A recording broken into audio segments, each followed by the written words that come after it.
जय जिनेंद्र। आज 6 ढाला की दूसरी ढाल का अंतिम दिवस है और आज हम छंद नंबर 11 से लेकर 15 इसका अभ्यास कर रहे हैं। सभी लोगों क्लास की टेक्स्ट पढ़ ले, उसमें विशेषार्थ जो रहता है वो मर्म रहता है उसका। अभी हम आज पढ़ेंगे कि कुधर्म किसे कहते हैं। कल हमने कुगुरु कुदेव देखा था, आज हम देखेंगे कुधर्म किसे कहते हैं, और फिर ग्रहित मिथ्या ज्ञान और ग्रहित मिथ्या चारित्र, और अंतिम में भावना जो पंडित दौलत राम जी ने भाई है। सबसे पहले कुधर्म की परिभाषा कही उन्होंने कि जिसमें रागादि भाव हिंसा होती है और द्रवित मतलब त्रस और स्थावर जीवों की हिंसा होती है, वह कुधर्म होता है। मतलब क्या कि जहाँ भाव हिंसा और द्रव्य हिंसा होती हो वह कुधर्म है। भाव हिंसा अर्थात अपने आत्मा में मोह राग द्वेष उत्पन्न होना, इससे अपने भावों का हिंसा होती है, क्योंकि हम दुखी होते हैं, उससे हमारे अंदर आकुलता उत्पन्न होती है, दुख उत्पन्न होता है, ये अपने भावों की हिंसा। और इसी के निमित्त से बाहर किसी त्रस और स्थावर एक इंद्रिय से लेकर संगी पंचेंद्रिय जीव तक किसी भी जीव की हिंसा होना वह द्रव्य हिंसा होती है। तो जहाँ धर्म के नाम पर कोई मोह राग द्वेष भाव का पोषण किया गया हो, या किसी की हिंसा बताई गई हो, या जिस धर्म में हिंसा की प्रेरणा दी हो, वह सब कुधर्म में आता है। और फिर सच्चा धर्म क्या होगा? अहिंसा परम धर्म। अहिंसा ही सच्चा धर्म है, बड़ा धर्म है, जहाँ पर बाहर के एक छोटे से जीवों की भी रक्षा की जाती है। जैसे हम रात्रि भोजन नहीं करते, अनछना जल पानी नहीं पीते, मर्यादा का भोजन, ये सब जो होते हैं वो उसी के लिए कि एक छोटे से जीव भी हमसे ना मर जाए, देख कर चलना आदि आदि बहुत सारी हैं। तो ये हो गया हमारे अहिंसा का पालन। और अंदर मोह राग द्वेष उत्पन्न नहीं होने देना, क्योंकि हमारे भगवान जी और हमारे मुनिराज वीतरागी होते हैं, अर्थात उन्होंने राग द्वेष मोह का नाश कर दिया। तो वीतरागी होना अर्थात राग द्वेष नाश करना, यानी स्वयं की हिंसा रोक दी। स्वयं की हिंसा रोकने पर किसी और जीव की भी हिंसा नहीं होती, ये नियम है। यानी भाव हिंसा ना होने पर द्रव्य हिंसा भी नहीं होती है। इसलिए वीतरागी होना ही अहिंसा परमो धर्म है, क्योंकि वीतरागी होने पर पूरी हिंसा रुक जाती है। इसलिए वीतरागता धर्म है हमारा, अहिंसा वाला धर्म है। जिस धर्म में किंचित भी हिंसा नहीं कही गई हो, ना अपनी आत्मा की न किसी और जीव की, वही सच्चा धर्म है। और जहाँ स्वयं की आत्मा की भी हिंसा होती है, किससे? मोह से, राग द्वेष से, और हिंसा की भी प्रेरणा दी जाती है, कभी वध के रूप में, कभी बलि के रूप में, कभी किसी के रूप में, है ना, होम हवन में डालते प्राणियों को। इस प्रकार की भी कोई हिंसा नहीं हो, जहाँ पर वो सच्चा धर्म है। और जहाँ पर हिंसा प्रेरित की गई हो, और वो सब कुधर्म है। तो धर्म और कुधर्म की परिभाषा हिंसा अहिंसा से भी है, और वीतरागता राग द्वेष से भी है। जहाँ वीतरागता है वह धर्म है, जहाँ राग द्वेष है वो कुधर्म है, जहाँ हिंसा है वो कुधर्म है, जहाँ अहिंसा है वो सच्चा धर्म है। यह कुधर्म की परिभाषा हुई। तो जो इन कुगुरु को, कुदेव को और कुधर्म को मानता है, ये क्या हो गया? मान्यता, यानी क्या हो गया? मिथ्या दर्शन। ये इसका उल्टी मान्यता चल रही है। जो देव नहीं है, जो रागी द्वेषी, उनको देव मान रहा है, जो रागी द्वेषी उनको गुरु मान रहा है, जो राग द्वेष पुष्ट करते हैं उनको धर्म मान रहा है। तो कुगुरु कुदेव और कुधर्म को मानने वाला जीव अग्रहित मिथ्या दर्शन वाला जीव है। मतलब इसने पहले ग्रहित मिथ्या दर्शन, सॉरी, अग्रहित तो इसका अनादिकाल से चल रहा था, और इसने और ऐड कर लिया, है ना। तो ये ग्रहित मिथ्या दर्शन वाला जीव हो गया, है ना, क्योंकि कुगुरु कुदेव कुधर्म को मानता है। तो ये हो गया ग्रहित मिथ्या दर्शन का स्वरूप। अब ग्रहित मिथ्या ज्ञान स्वरूप में लिखा है उन्होंने कि जो एकांतवाद होता है, ये एकांतवाद क्या होता है वो समझने की ज़रूरत है। वस्तु के अंदर अनंत धर्म होते हैं, जिसको अंत भी कहा जाता है। अनेक अंत, बहुत सारे धर्म होते हैं, और दो विरुद्ध विरुद्ध जाति के भी रहते हैं। जैसे नित्य भी है वस्तु और अनित्य भी है। तो उसके एक अंश को खींचकर उसी को बोलना कि ये नित्य ही है या अनित्य ही है, या आत्मा शुद्ध ही है या अशुद्ध ही है।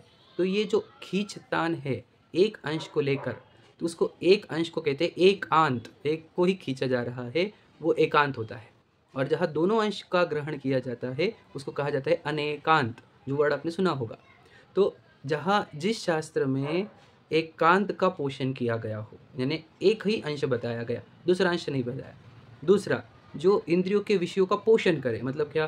स्पर्श इंद्रिय का पोषण, रसना इंद्रिय का, ग्रहण का, आंखों का, कान का, ऐसे विषयों को पोषण करेगी। खाने पीने की बातें बताए, है ना, स्त्री की ना श्रृंगार बताए, भोग बताए, ये जो प्रसंग बताए वो सब कु अज्ञान में जाएंगे, और ग्रहित मिथ्या ज्ञान में इन शास्त्रों को पढ़ना। क्योंकि ये शास्त्र रचे किन्होंने हैं?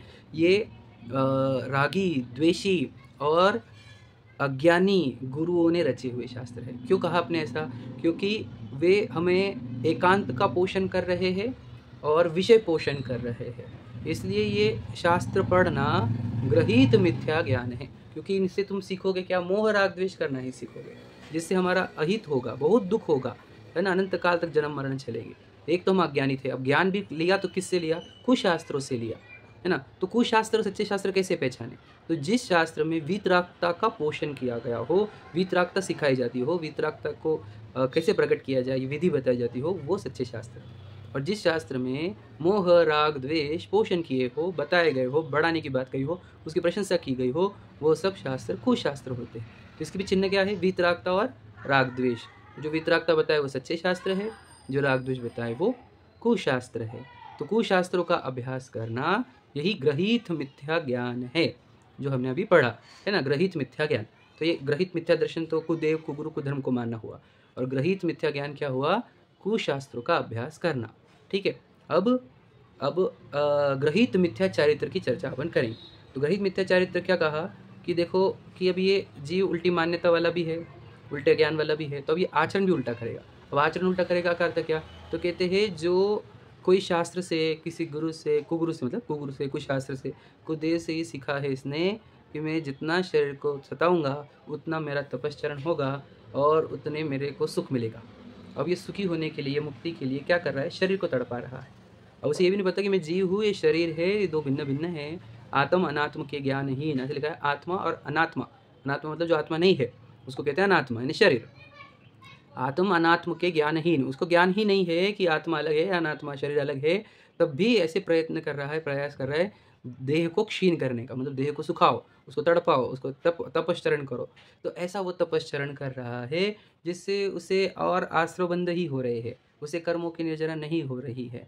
तो ऐसे आचरण करना जिससे और कर्मों का बंधन हो जाए, कर्मों की निर्जरा ना हो जाए, वो भी धर्म समझ के कर रहा है वो जीव, इसलिए उसके आचरण को ग्रहित मिथ्या चारित्र कहा गया है ना। आत्म अनात्म के ज्ञानहीन जे जे करना, काहे के लिए कर रहा है तपश्चरण? वो तपश्चरण निर्जरा के लिए कर रहा होगा, ये भी नहीं कहा। यहाँ पे क्या लिखा कि जो ख्याति के लिए, मतलब क्या सबको लगेगा मैं कितना तपस्वी हूँ, मैंने इतने उपवास करे, मैंने ये खा, मैंने खाया नहीं, मैं गर्मी सहन करा, मैंने ये करा वो करा। तो प्रसिद्धि के लिए करता है, ख्याति के लिए, लाभ के लिए, कुछ लाभ होगा मुझे, धन लाभ होगा, पुण्य का लाभ हो, या फिर पूजा की चाह के लिए, है ना।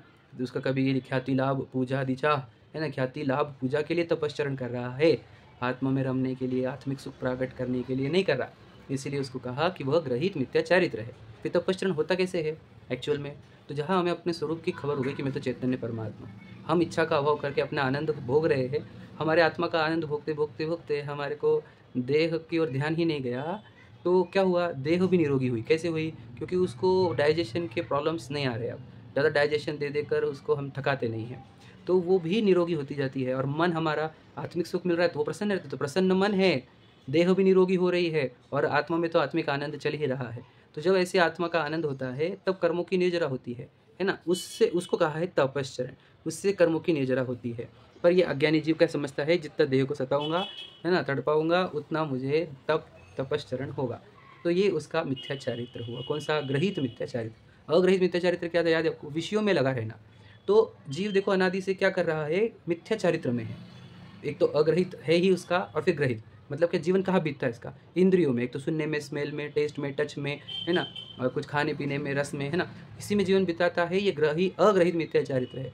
और फिर अगर वो धर्म के क्षेत्र में भी आया तो तपश्चरण में जीवन बर्बाद करता है। दोनों क्षेत्र में, दोनों केस में वो अपने आत्मकल्याण में नहीं लगता, वो आत्मकल्याण में नहीं लगता। इसी के लिए उसको कहा कि ये मिथ्या चारित्र वाला जीव है।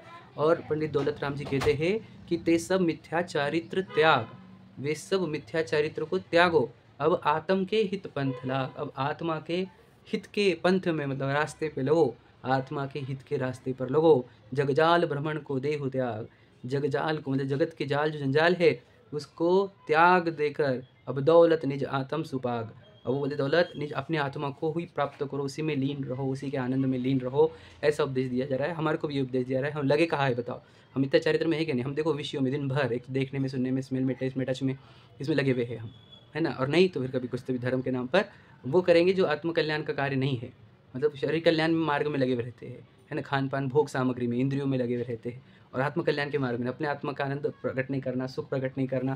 तो यही मिथ्या चारित्र है। तो कहते हैं इस चारित्र को छोड़ो, मिथ्या चारित्र, और आत्मा के हित के पंथ में लगो। जगजाल को छोड़ो जंजाल को और अपने आत्मा का आनंद भोगो। ऐसी मंगल भावना उन्होंने भाई है। दूसरी ढाल के अंत में आज दूसरी ढाल समाप्त हुई। थोड़े आज 5 छंद ले लिए, थोड़े सरल थे इसलिए 5 छंद ले लिए। अगर कठिनाई होती इसमें कहीं पे भी तो फिर मैं इसको 2 ही रखता या 3 ही रखता। तो आप सभी ने बहुत अच्छे से अभ्यास किया दूसरी ढाल का, और अच्छे से अभ्यास करिए। अब आगे हम कैसे आगे रणनीति है विचार करते हैं। सभी को सादर जय जिनेंद्र।